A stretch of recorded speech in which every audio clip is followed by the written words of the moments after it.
Hi, and welcome to the show. Subscribe at kevinmd.com/podcast. Today we welcome Jonathan Berent. He's a psychotherapist. Today's Kevin MD article is When High Achievers and Isolated Adults Share a Common Enemy, Social Anxiety. Jonathan, welcome to the show. Thank you for having me. So let's start by briefly sharing your story and journey. Here's my story. When I got out of graduate school in 1975, I was working as a youth worker in a community center in the North Shore of Long Island. And one of my associates who was doing special ed for the Girl Scouts had an idea. She said, let's start a socialization program for teenagers with learning disabilities. I had no idea what she was talking about. That said, we did interviews for the group, and an interesting thing happened. Many of the kids did not come to the group itself. Welcome to social anxiety. So here I am, 50,000 plus clinical hours on the front line later. And while the title of the article, your article was High Achievers and Lonely Adults Share Something in Common, Social Anxiety, the original title was Social Anxiety, the Real and Untold Story.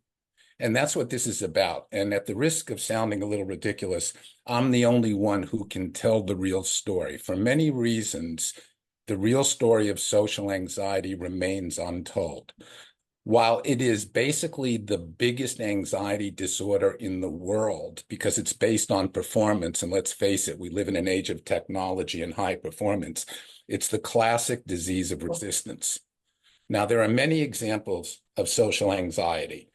Public speaking anxiety, fear of being noticeably nervous, as in erythrophobia, fear of blushing, hyperhidrosis, sweating, selective mutism, voice phrase, school phobia, pervasive social avoidance, selective mutism, which is an insidious, complex example, a manifestation of obsessive compulsive disorder, where the primary symptom is the person does not speak. Mm-hmm. That said, there are two basic types of individuals with this problem. One is the person with initiative for their mental health, and the other are those without initiative. For example, two of the patients that I referenced in the article, one whose name was Karen is a world-renowned physician. She had public speaking anxiety. She was speaking around the world, and all of a sudden this panic disorder developed, and she was confused. She didn't know where it came from, but she had initiative. She was highly motivated to fix the problem. That contrast, and this is an example of how this is a spectrum disorder. We have patient Michael, age 26, graduates from college with a good grade, and spends the next few years in his room, 100 plus hours of video games a week, has no initiative for his mental health, doesn't work, has no social life, and his parents are working on eggshells as they are totally confused as to what to do. Mm-hmm. So we're talking about initiative and the lack of initiative. So tell us the common traits or underlying mechanisms that connect those two experiences from Karen and Mike, despite their varied levels of functionality. What are some common traits? That's a good question. First of all, both have what I reference as too high an internal critical script. The critical script is one mind state. The doctor's critical script went, you've got to be perfect at all time. And she grew up with something she referenced as Palo Alto syndrome. This is perfectionism. Mm-hmm. Okay, now in this case, her perfectionism, the development of her internal script, she didn't know it, but that was trauma. The intensity of the development of the critical script, that meets OCPD, which in essence is perfectionism. That's the perfect cocktail for performance anxiety. Michael's critical script went something like, you're just not okay as a person and you need to avoid at all costs to be safe. Both people have what's called dissociation, and this is the essence of the pathology, meaning that as a safety device and a defense mechanism over time, people with social anxiety become experts at dissociating or disconnecting from going inside. Again, the social anxiety is the classic disease of resistance. And when people listen to a lot of the interviews on my homepage with real patients, and a lot of them who have done well in the program have said, about the program, which I often reference as CrossFit. It's the hardest thing I've ever done in my life. And what they're specifically referencing is the process of going inside, introspection, mental, emotional awareness, and interoception, which is your seventh sense, which is internal awareness of physiological cues. But going back to the example of Michael, who is pathologically avoidant, this is a very important story because this is the kind of thing that holds the psychotherapy profession helpless. We've got the over 18-year-old who doesn't have initiative. They're totally addicted to avoidance. The parents don't know what to do. The parent calls for help. The therapist says, "We can't, why are you calling? Your son is an adult." What's happening here is that the psychotherapy profession, the mental health profession in general, does not understand the avoidant personality, as well as social anxiety in general. Let's face it, people who are perfectionists don't want to admit they're not perfect, and people who are avoidant are super excellent at avoiding. So, in the case of Karen, can you draw the distinction between performance anxiety and broader, more pathological, perhaps social anxiety? How does one tell the difference between the two? The way that you measure the severity of social anxiety is by two things. How much does the person avoid what's threatening, and what is the degree of the pain of social anxiety? Now, the way I do my work, I reference social anxiety, worrying, obsessiveness. Obsessiveness is one of the keys here. These are all interchangeable with the concept of pain. Now, the core work, there's technique and there's core work. Everybody wants technique. What do you do? Okay, but the most important thing is core work. And the core work is based on the work of Dr. John Sarno, Sarno, world-renowned doctor, famous for his work on back pain at NYU. He died a few years ago. When people would go see him, he would take them through workshops based on the dynamic that repressed emotion is so powerful it inhibits the flow of oxygen, causing physical symptoms. In essence, any physical symptom that does not have a biological etiology to it is a manifestation of TMS. So social and performance anxiety is TMS. And the answer, the resolution for healing is to be able to go inside. And people with this condition will do anything to not go inside because that's where the pain is. So, let's say you have people like Karen and Mike, the people that you wrote about in your article, come into your office with this story. So tell us about some of the techniques that you would use as a psychotherapist to approach this. Okay, well, look, this is very interesting. You see this bio card? This is a plastic card, and Okay. it measures skin temperature. It's a biofeedback technique, and I put my thumb on it, and it measures skin temperature. Okay, and what it does is it's showing that I'm black, which is stress. Okay, but there's good stress, eustress, eustress, and there's bad stress. Okay, so technique-wise, what we're doing is we're teaching adrenaline acceptance because the person with anxiety views adrenaline as the enemy. So the technique is surfing. Step one, you're going into a situation, realistic expectations, your adrenaline is going to be there. Don't waste any time hoping it's not. Step number two, which is the hardest, is accepting it with the interpretation that it's power and your friend. Step three and four together are the vision of the surfer on the wave, going with it. The adrenaline is the wave, and one or two diaphragmatic breaths. That's an example of technique. Okay, the core work involves getting to the repressed emotion and the trauma that is involved. Now, trauma is an insidious thing here.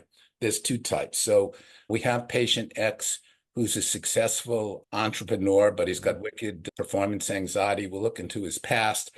His parents were both drug addicts. There was no nurturing in the family. There was a lot of abuse. That's easy trauma to identify.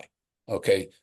The next patient, it's a little more difficult. He grows up in a loving, supportive, wealthy, generous family. He's the golden child.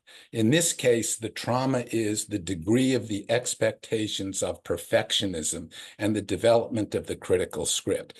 This is where we've got to go to really solve the problem. And one very, very important concept that I try to teach my patients is, well, there was an article in Harvard Business Review about emotional agility that said it's important to label your emotions at work for productivity. We take it a step further in treatment. The Latin word for emotion, emotere, literally emotere, is translated to mean energy in motion. So we've got to connect to the energy in order for the patient to be able to channel it. And how successful are you using some of these techniques for patients who come in with varying degrees of social anxiety? Well, I've seen everything in my practice from a total cure to the problem being permanent and everything in between. There are many variables that go into the learning curve. This is not an easy thing to treat, and there's a lot of misinformation. Primarily, what has happened over the last few decades is CBT, cognitive behavior therapy, has misled a lot of people with their research, really simplifying the situation. The patient, the doctor who resolved this problem, she used the word cure. That was her word. She, cured herself with my help with performance anxiety. It's just very hard. You can go to, I have two podcasts. One is entitled Public Speaking Anxiety and Fear of Being Noticeably Nervous, Mind Surgery for High Performers. The other podcast is called Parenting for the Socially Phobic Avoidant Adult. If you listen carefully to these clinical interviews, you can get a lot of insight into the healing process. I've been doing this for 45 years plus. I couldn't do it if there wasn't good results, but it's a very hard thing to do. I'm a primary care physician. If I see a patient in my exam room, tell us the type of clues or symptoms I should be looking out for that may suggest social anxiety and may require further intervention from a psychotherapist like yourself. Well, it's not likely that you're really going to see the social anxiety in the exam room. People are people are very good at hiding that type of thing. That comes down to, when the physician patient relationship gets really personal and the patient can open up, then you can do something. But 99 out of 100 times with social anxiety, I'm not talking about the person has a panic attack necessarily. Hey, give me medicine, doctor, I need help. But the performance anxiety, what drives it is shame. So the people are going to do everything they can do to hide it. But that's why we do shows like this, is so people can get educated. And information is power. Now, are there any medication routes that may help, or are we talking purely that psychotherapy-based techniques are the most helpful? How does that contrast with, say, medication? When I started my practice in 1978, I started with biofeedback and therapy. The goal was to help people get off of medicine using therapeutic techniques. 45 years later, I have learned there are wonderful ways to use psychopharmacology. Okay, the problem is this. There's a proactive and a non-proactive way to use medicine. The medicine that we use, and obviously it's important to have a psychopharmacologist to do the right prescribing, but in terms of performance anxiety and social anxiety, the way that we use medicine primarily is, I refer to it as a metaphorical pregnancy. You're going to do it for 9 months to a year, but there's all kinds of comorbid situations that go against this. Mm-hmm. But the bottom line is we want to use the medicine to create neuroplasticity, to lower the obsessive and compulsive ticking that's going on, the excessive critical mind state. It gives the other mind states an opportunity to grow. Then when a person gets to the point where they have sustained the top of their therapeutic mountain, we like to methodically go off the medicine. Okay, that said, a lot of people come into treatment having been on medicine for a long time and they have no clue what they're doing with it, and that becomes complicated. And another situation is sometimes the medicine can be so good that people don't want to get off. Mm-hmm. But what we try to do is to train them, do the right work, use it the right way, and then go off. We're talking to Jonathan Berent. He's a psychotherapist. Today's Kevin MD article is When High Achievers and Isolated Adults Share a Common Enemy, Social Anxiety. Jonathan, let's end with some take home messages that you want to leave with the Kevin MD audience. Okay, this is the message I want to leave. In after I was on Oprah, I was interviewed by the producer of the Sally Raphael show. He said, "You were on Oprah, we don't want you." Nice opening statement. Why do you have a PR firm? My response, I want to educate the world. Okay, bottom line, I brought 4 patients on the show. There were a few thousand phone calls. There was no internet at that time. Mm-hmm. And what I want to leave the audience with is the world still needs to be educated about this phenomenon. And one more point, it's very important to know what your most valuable asset is. Do you know what your most valuable asset is? Trick question. Is it time? Oh, got it. Okay. Yeah, it's not your house or your bank account. It's time. And people with social anxiety are the world's best experts at manipulating to avoid at all costs. The people like the physician with public speaking anxiety, she waited until the last minute, years after the problem was accruing when her career was in jeopardy. So your most valuable asset is time. It's very insidious, and the time to take action is now versus later. Jonathan, thank you so much for sharing your perspective and insight. Thanks again for coming on the show. Thank you for having me.